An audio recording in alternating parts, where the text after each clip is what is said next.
Hello, beautiful people. My name is Autumn and I'm a widow. Trust me, I never thought I would lose my husband Victor so fast, but God had other plans. I couldn't do anything to stop it. Victor had cancer and his prognosis was not good. We discovered it pretty late. By then, his chances of making it through the treatment were low. We tried our best but couldn't save him. I still miss him like hell. Victor and I met through a work event. I was attending a party on behalf of my company when I met Victor. He was a rising entrepreneur and wanted my input on some work stuff. My boss and him were good friends, so I got the chance to get to know Victor better. Well, long story short, we realized that we were perfect for each other. Soon we were dating and managed to be in a serious relationship. Back then, Victor was fresh out of a divorce, so he had a big problem with trusting others. One day he sat me down and told me what had happened with his ex-wife, Carolina, and his daughter Anna. He said, "I'm sure you have heard something about my divorce from others. You see, my ex-wife cheated on me. We had been together since high school. I had no idea she would do that to me. Staying with her was out of question, so I left. Anna was 4 when it happened." I'm so sorry to hear that, Victor. I wish she didn't hurt you like that. It was inevitable, Autumn. I guess I was stupid enough to marry her. She did have a lot of red flags. I was working a low-paying job and she was emotionally abusing me for being a failure. She never wanted to work, so I was stuck paying for her too. She had no right to emotionally abuse you for something like this. Why didn't you leave? You deserved so much better. I was about to leave. I had already told her that I wanted a break. A week later she said she was pregnant. I thought I should marry her and give my child a wholesome life. I was ready to stay in the marriage for Anna, but the cheating did it for me. Victor decided to end his marriage when he discovered the cheating. Carolina was unapologetic about it. She thought he would never leave her. But Victor did divorce her. Carolina still wasn't done with him, Victor told me. I tried to get custody of Anna back then, but the judge didn't allow it. I tried my best, but I was stuck in a bad job and didn't have much money for a good lawyer. I had to give Carolina alimony and child support.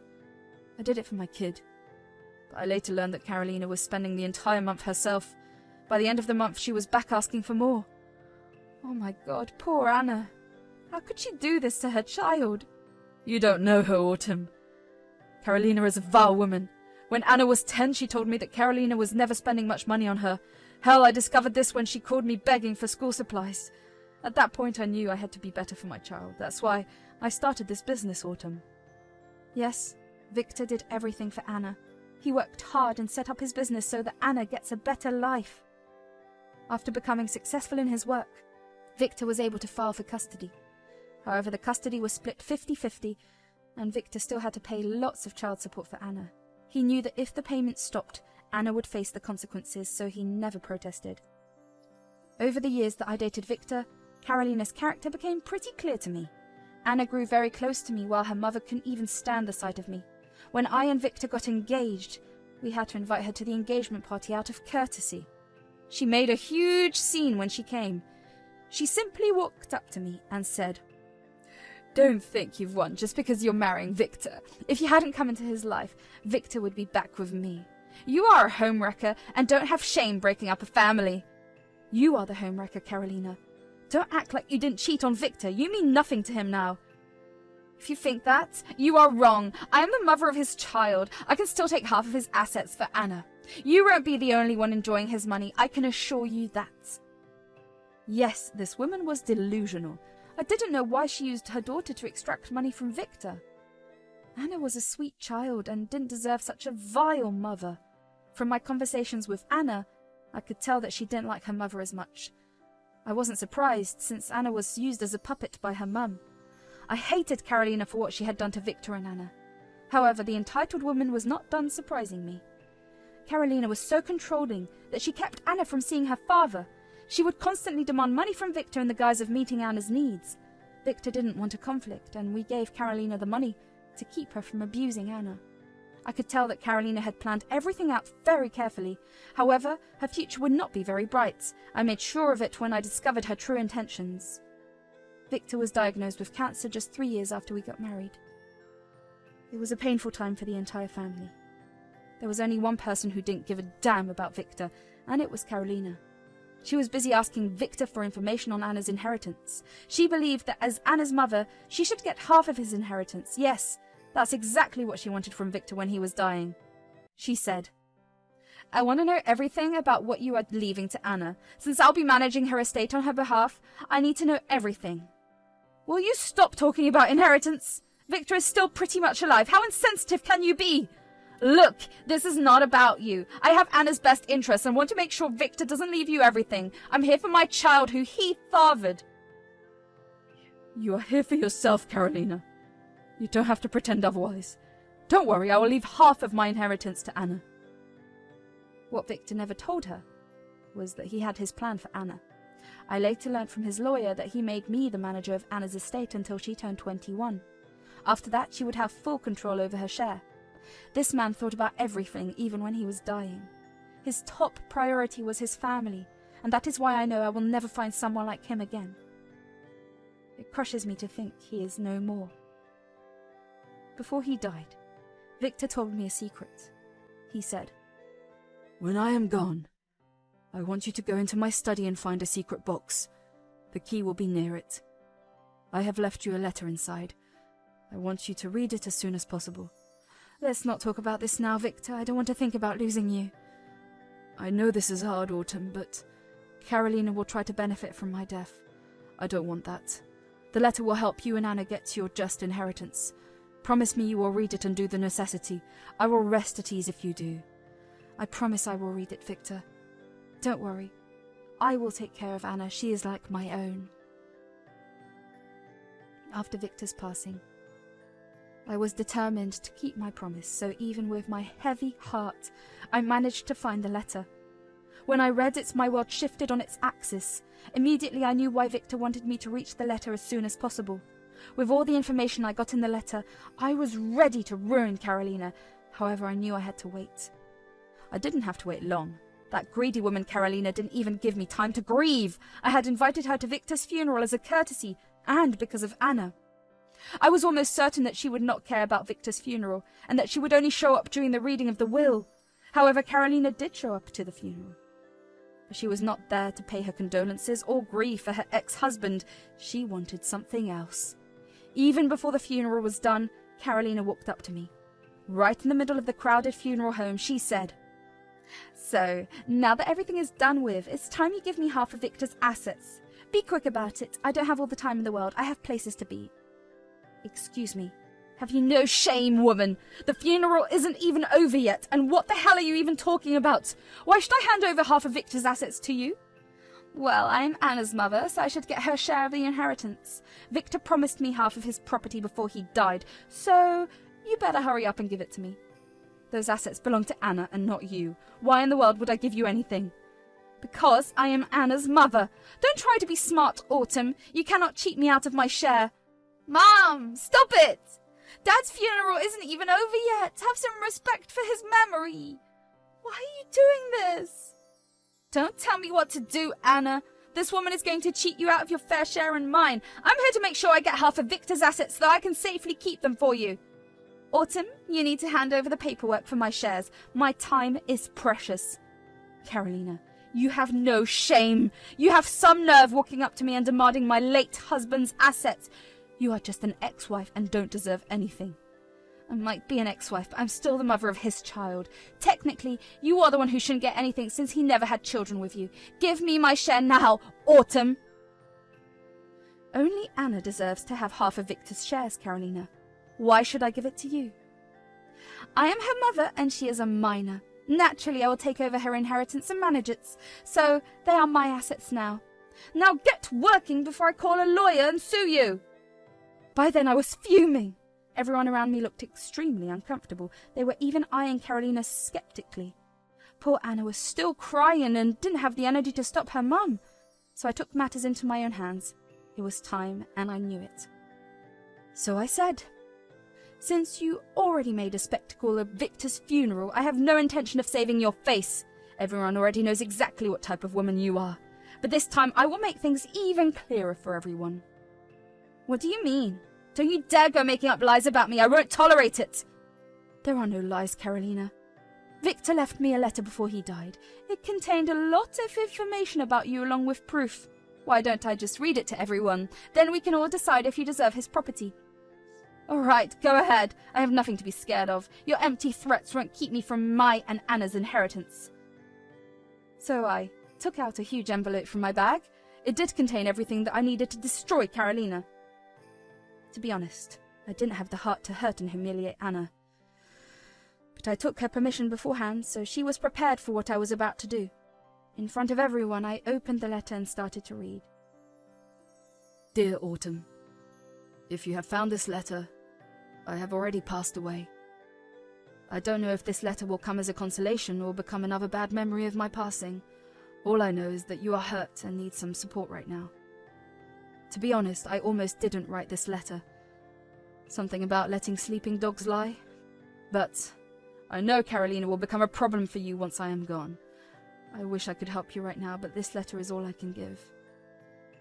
Karolina had been my first love. I thought I would spend the rest of my life with her. Maybe it was my fault that I trusted her. Maybe it was her fault for breaking my trust. You know why my marriage broke down. Everyone knows me. They know exactly how her cheating affected me. There was one thing that people never knew. Hell, even I didn't know till a few years ago. I took a paternity test on Anna. My daughter who takes her rightful place in my heart along with you. It broke me, Autumn. She is not my own. I had no idea. It doesn't change anything, though. She is still very much mine. Nothing will ever change that. Anna is my daughter, but somewhere deep inside my heart, I am broken. Karolina tricked me into believing Anna is mine. I never would have suspected otherwise. I didn't know she cheated on me for way longer. Now I have the truth. Karolina will use Anna to get my property. I know that. If Anna was an adult, maybe I wouldn't have bothered telling anyone. But Anna is still a child. I don't want Karolina to use her to get my property. Everything only belongs to you and Anna. If you read my will, you will see that I have assigned you to take care of my assets before passing them on to Anna. You might be wondering why I did that. So I decided to help you out a bit. I even put the DNA test results in this letter. I know I can trust you with everything. Even Anna trusts you more than Karolina. I hope you take care of her when I am gone." I stopped reading because the next parts were too sentimental and personal for me to share. Victor did love me with all his heart. He hoped that I knew that. He also left me the letter so that I can deal with Karolina and give her just what she deserves. When I was reading the letter, I heard gasps. Karolina was shaking and her eyes went wide. She was mumbling something and trying to clutch her heart. Anna just sat there crying silently. Everyone else was also in utter shock.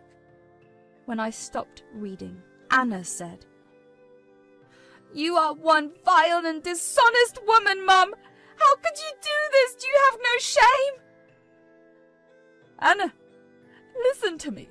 I did everything for you. I wanted you to have a good father. I simply wanted the best for you. Autumn is twisting the truth. It doesn't matter who you are. Victor said he is your father." "Stop it, Karolina. Don't go around blaming your cheap character on me. Anna should have known her biological father as well. You had no right to lie to Victor and Anna. You witch! You can't just insult me like this. It doesn't matter if Anna is not Victor's child. She's still entitled to his property, and I have the right to take over his assets as Anna's mother." "No! You will never place a finger on Dad's assets! You used me all my life to get money out of Dad! He looked after me even knowing I'm not his child. Hell, even Autumn treated me better than you, and she is just a stepmother. You did not do this for me. You did this for yourself. Anna, listen to me. You are misunderstanding me. This witch is turning you against me. She'll never give you Victor's assets. You need to see that she is playing you." Karolina kept begging Anna to listen to her. On the other hand, Anna kept crying and screaming at her mother. I felt bad for the child. First, her mum makes a scene at her dad's funeral, then she tries to brainwash her into signing away her property. It was a shit show. Everyone in the room was disgusted with Karolina. Some even started to shame her and berate her.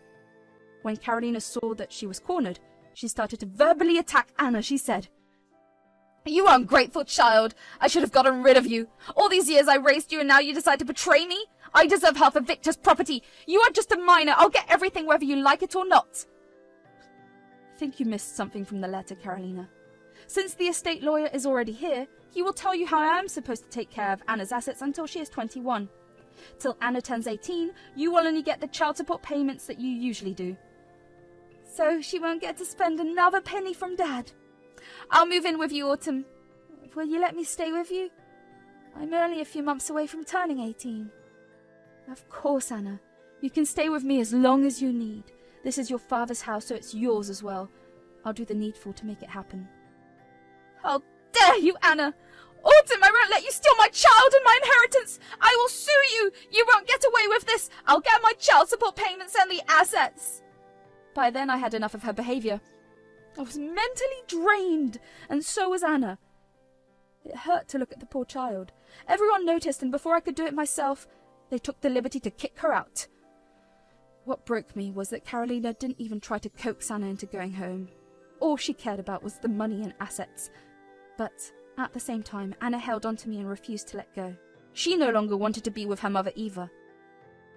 As the days passed, me and Anna went up in arms against Karolina. Since Anna was living with me, her mum did not receive any payments for child support. Karolina called and texted. She also had the courtesy to leave some colourful voicemails calling me and Anna names. I saved them all and threatened to show them to the police if she tried anything. Anna was already going through a lot and I wanted to protect her, so I decided not to let Karolina near her again. Anna settled in just fine with me. We talked about the estate divisions with the lawyer and planned out a payment scheme for Anna's needs. She said that she trusted me and would be fine with whatever I do with her share. Trust me, guys, I was almost in tears seeing just how much this little girl held on to me. I promised myself that I would always fight for her and take care of her. Adult adoption is in the air, but we are taking some time to grieve Victor first. I've enrolled us both in therapy to cope better with what happened. Anna seems much better than before, and even her friends had told me so. Karolina is not doing that well. Her grand scheme of enjoying Victor's property and money went up in flames. She was desperate for money since Karolina didn't have any job. Hell, she didn't have a cent to her name because she spent it all on her luxurious life. I guess she was counting on the inheritance to sustain herself. Well, sadly, with Anna disowning her, she had no way to fulfill her plans. Currently, she is begging me and Victor's family for money. Be assured that no one has and never will help her out again. Even Anna has told me not to let them meet ever again. Me and Anna have already started our healing journey. And I hope you guys will pray for us and wish us well.